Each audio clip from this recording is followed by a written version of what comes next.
السلام علیکم ورحمۃ اللہ وبرکاتہ۔ وعلیکم السلام ورحمۃ اللہ وبرکاتہ۔ ماشاء اللہ، یہ بھی اللہ کی مخلوق ہے۔ سبحان اللہ۔ باپا یہ آپ کے کپڑے ناپاک کر دے گا؟ نہیں بیٹا، یہ کبوتر کپڑے ناپاک نہیں کر سکتا، اس لیے کہ کبوتر اگر بیٹ کر بھی دے تو کبوتر کی بیٹ پاک ہوتی ہے۔ باپا کیا مرغی کی بیٹ پاک ہوتی ہے؟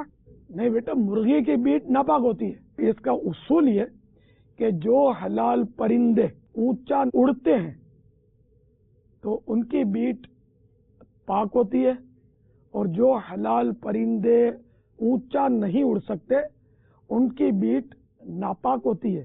تو چیل کوے کی بیٹ؟ ہاں بیٹا، چیل کوے کی بیٹ حلال پرندے نہیں ہے نا، حرام ہے یہ، تو ان کی بیٹ ناپاک ہوتی ہے۔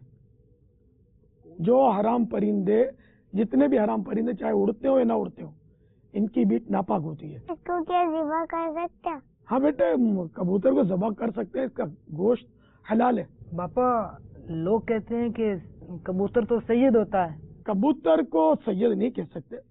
سید بی بی فاطمہ رضی اللہ تعالی عنہا سے سیدوں کی سلسلہ چلا ہے۔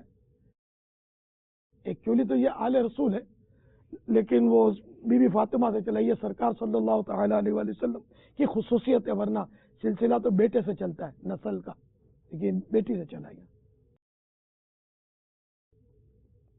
حسنین کریمین کے اولاد ہیں سید۔